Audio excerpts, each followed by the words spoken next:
Hey everyone, this is BC Polar Notes number 4.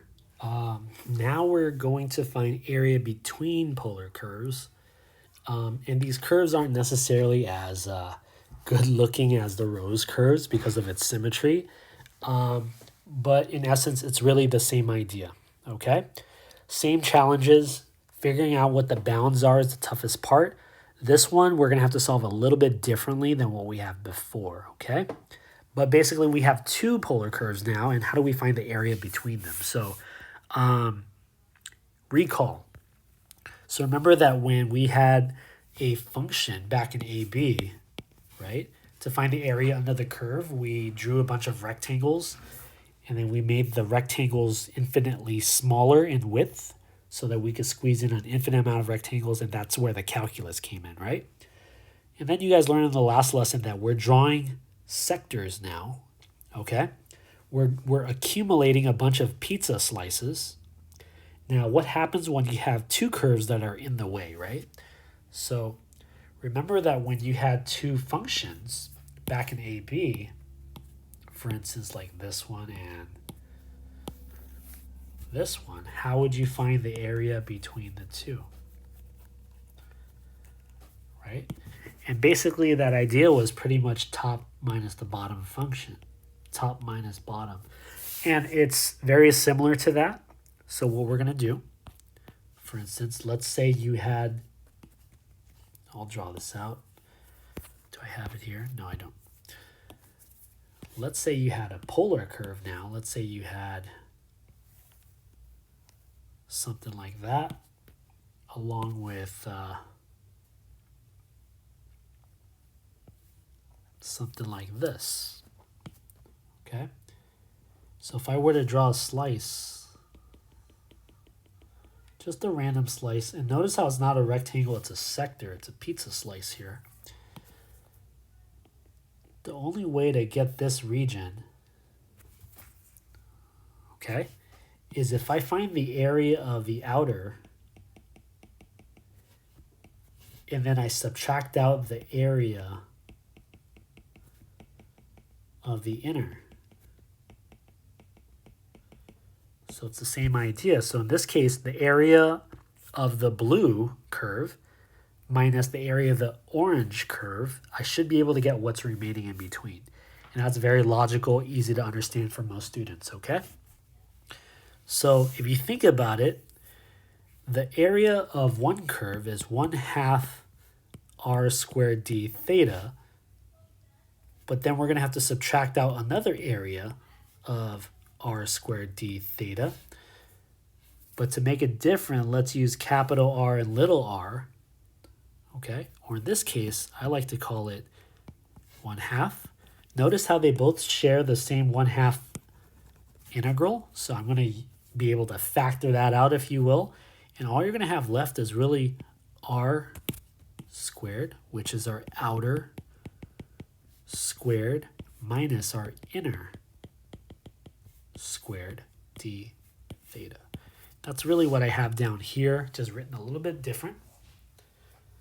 But again, finding the bounds is what's going to be the challenge here, okay? And it's not really a challenge, but it takes a little bit of work. Okay, so here we go. So the picture here is provided. And you know that polar for the FRQ will be on the calculator portion. So you know you have access to a calculator. So notice this region here. There are multiple ways of doing this, but I'll just show you a way that kind of works all the time, or most times I should say.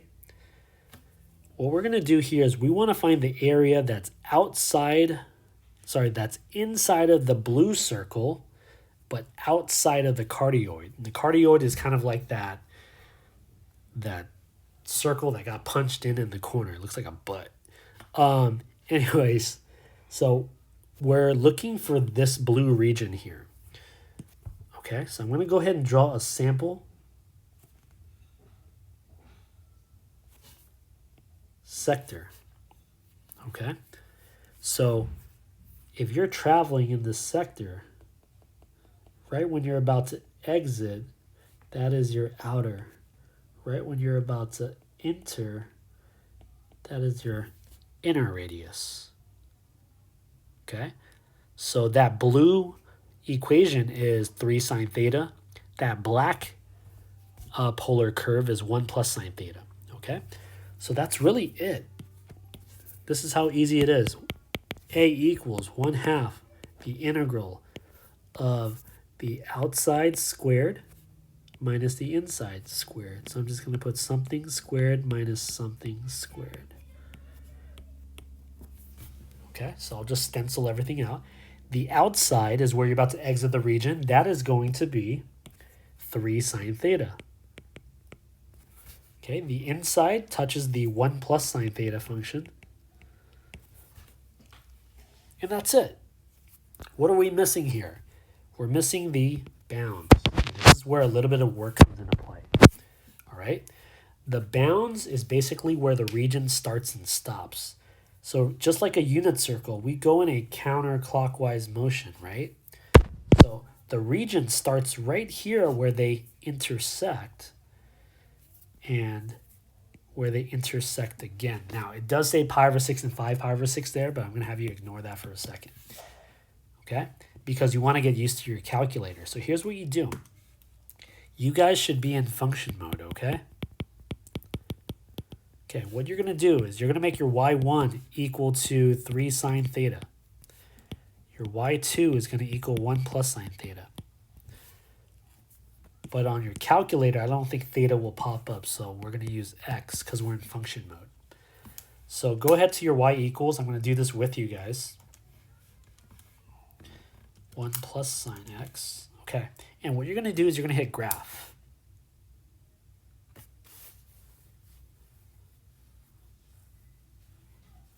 Okay, and it takes a little bit of time for it to travel through. And if I could just give you a quick sketch. Obviously, it's not going to look like the picture that I have up here because we're not in polar mode. But you got something that looks like this, waving a lot. And you got something that looks like maybe like that. Okay? So what you do is you look at the intersections, okay? And if you notice, it intersects a bunch of times. But what you want to do is you want to start wherever it's closest to the origin. So I'm going to look at these two intersections right here. Okay? So go ahead and find your intersections. If you forgot how, follow along with me here, okay? So to find the intersection, we're going to go to second, trace, and then we're going to find intersection, so that's 5 for intersection. They're going to ask you 3 questions. First curve, second curve, you could just press enter and enter because we only have 2 functions listed. And when you guess, it looks like that first intersection right here, if I had to guess, it's somewhere really close to 1. So I'm going to press 1 and then enter. And I'm going to write this out. The first intersection, if you did this right, it should be 0.5235988. Okay, I'm going to do it again to find the second intersection, okay? So second, trace, 5, intersect, enter, enter, and the second intersection looks like it's somewhere between 2 and 3, so I'm going to say 2.5. It doesn't matter as long as you're close.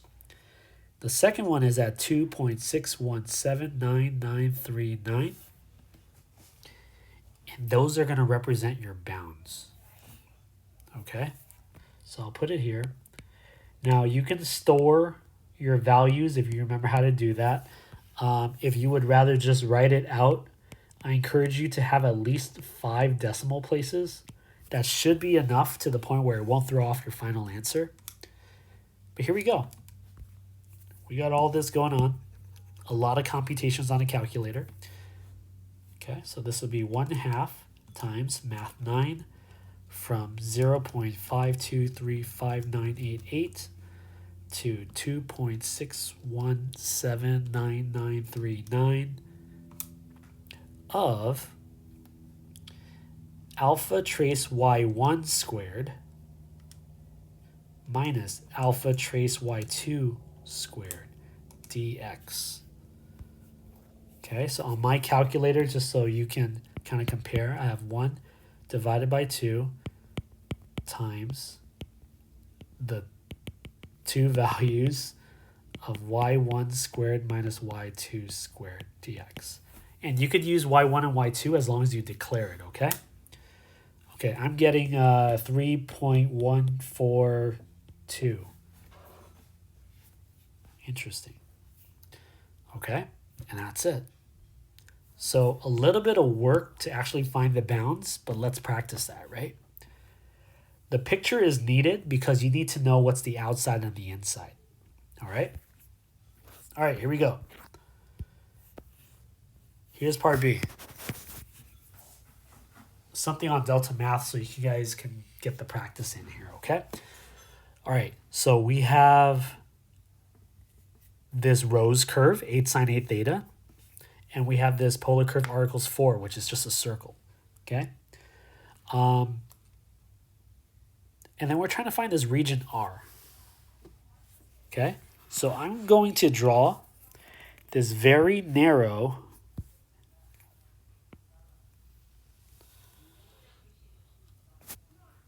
sector, if it lets me.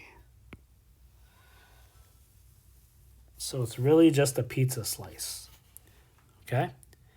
And this one's easy to tell that if you were to travel right where you're about to exit, it's touching that blue curve, which is the outside, which is the rose curve right here. And right where it's about to enter, it touches that r equals 4, which is right here. Okay? So on my calculator, I'm going to go ahead and program y1 as 8 sine 8 theta, if you guys want to follow along with me, and y2 as 4. Actually, this should be x because when you type it into your calculator, it's just x. So 8 sine 8x,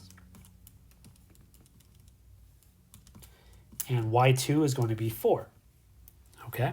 So I could easily tell that the area is 1/2 the integral of something squared minus something squared d theta. I can tell that the outside is definitely the rose curve, which is 8 sine 8 theta. And the inside radius is going to be r equals 4. All right. Only thing left are the bounds. Okay. So what do? How do we find the bounds? Press play when you have an answer. To find the bounds, you have to hit graph.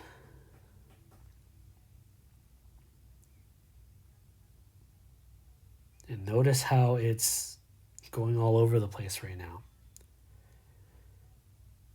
You're going to go ahead and try to find the first two intersections, okay, starting closest to the origin. So what you want to do here is, because there's so many, and I'll do this live with you so you know how I'm going to adjust. We're going to go to our window.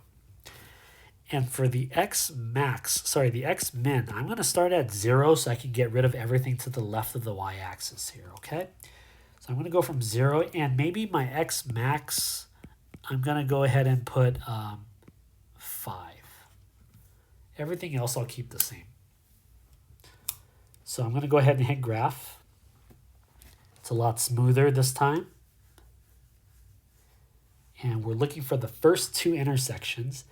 And you'll see the first two intersections, if I could just draw this real quick.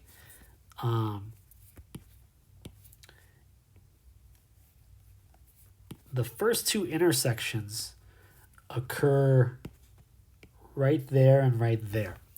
If I had to guess, they're both less than 0.5.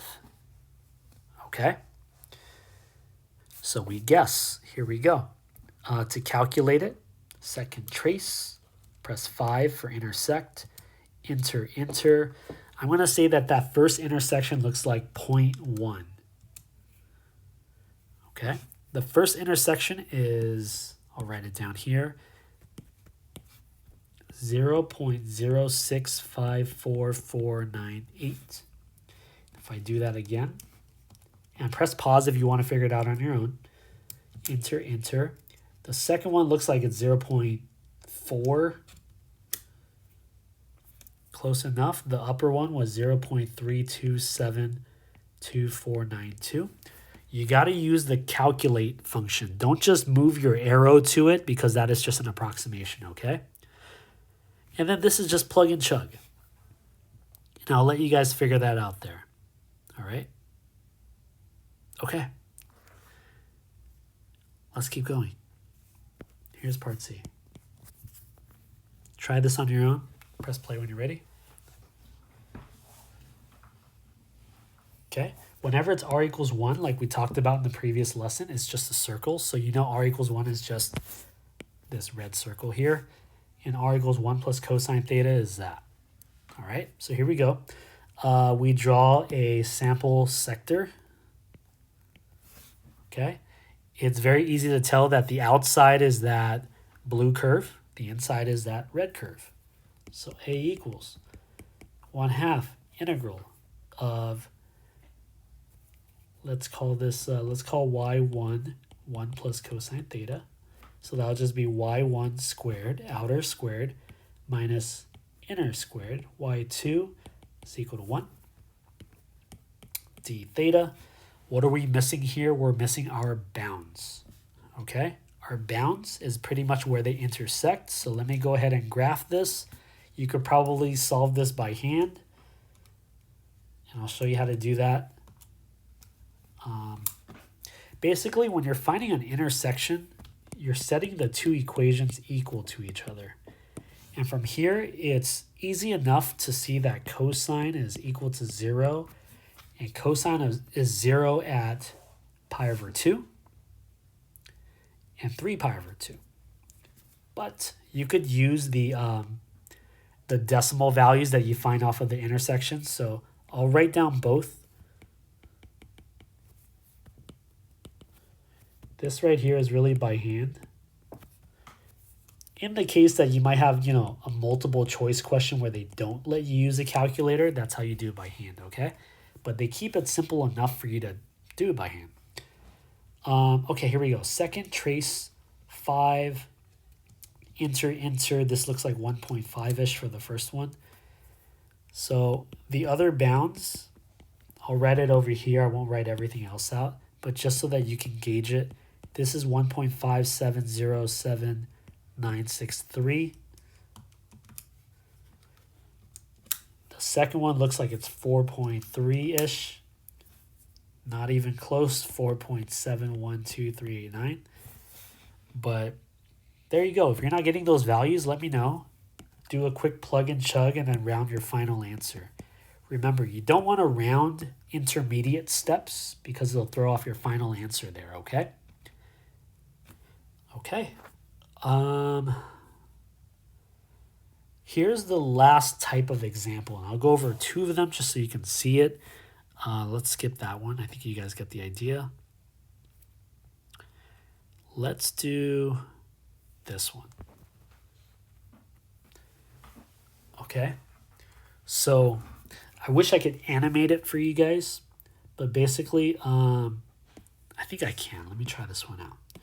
So what's happening here is you start off on the positive x-axis, and then you go in a counterclockwise motion to fill up the space.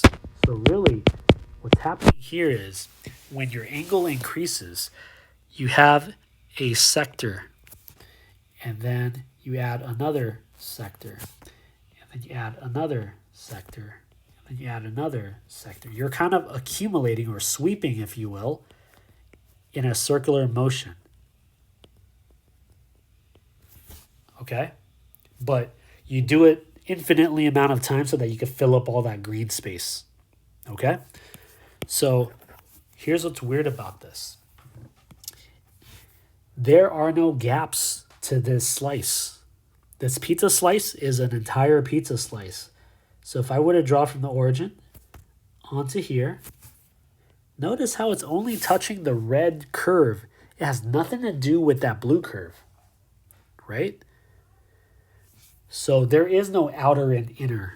There's really just a function, right? Even when I draw a slice right here, it's really just the red one. But there comes a point where everything changes. Right after that dotted line, I'll draw it in dark green here. If I were to draw a slice right here, notice how it's touching the blue curve and nothing to do with the red curve now. Okay, so what you're doing now is you're finding the area of two different curves, okay, separately. So here's what we do in pink. The pink, r equals theta. Let's take a look at what that looks like. Just to make sure. Well, 3 sine theta should be that blue circle.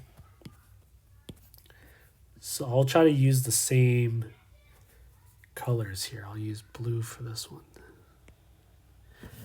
Okay.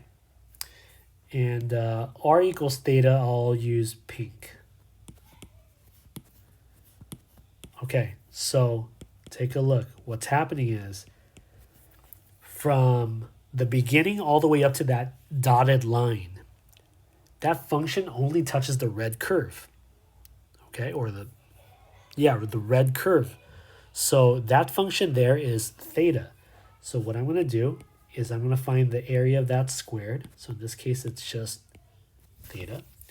But then what I have to do is right after a certain moment, that dotted line, I have another area, but it's touching the blue curve, which happens to be 3 sine theta.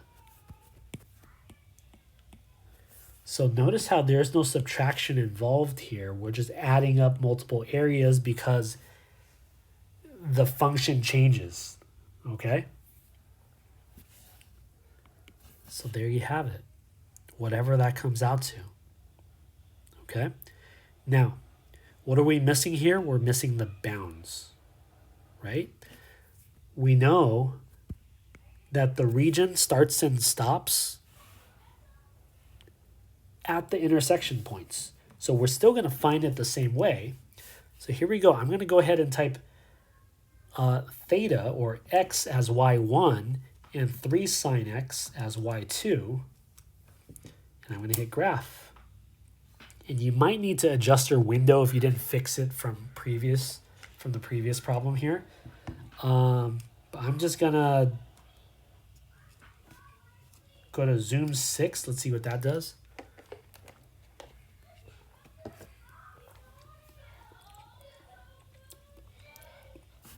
So if you guys are taking a look at my picture, I'll sketch it real quick. I press zoom 6 to go back to standard window. It looks a little bit like this. And the linear function kind of cuts through right here. Remember, you want to figure out the intersections. In this case, there are 3. Okay? So it looks like one hits at the origin. There's a negative intersection and a positive intersection, right? So this is exactly what you guys do. So here we go. We're going to go from, let's see, second trace, 5 intersect. The first one looks like it's -2. Let me write this down so that I don't forget. This right here is -2.278863.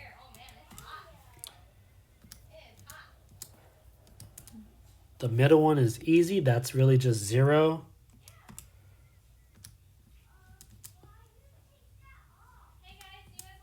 And this one here is positive 2.2788627. And basically those are your bounds, okay? You're going to go from -2.2788663 all the way to 0, and then continue from 0 all the way to 2.27886 whatever. Okay? And that's it. Okay, figure out what that answer is. If you want me to crank it out with you, I can do that during our session, okay? Let's squeeze in one more just to make sure. Try to do this last one on your own. Here's part B. And press play when you're ready. Okay, so I noticed that if I'm going in a counterclockwise motion, I first hit the red curve. Okay, and it's a complete pizza slice, but right about here is where everything changes, because right after, when I go in this direction, right, I then hit the blue curve. So I know I'm going to have the area of two different polar curves, okay? And to figure out where that is, I'm going to find out where they intersect as well. So this is going to be the area of 1/2 integral of that red curve, which is 4 theta. And you guys can graph it just in case you're not sure which graph is which. But they do kind of use words that can help you kind of navigate through that. Okay, so that's 1/2 of 4 theta squared d theta, plus we're going to continue from somewhere else, and it's going to end up being 5 sine theta squared d theta. Okay, tricky parts are the bounds. Let me go ahead and figure this out with you guys. 4x, 5 sine theta. Okay, I'm getting something that looks like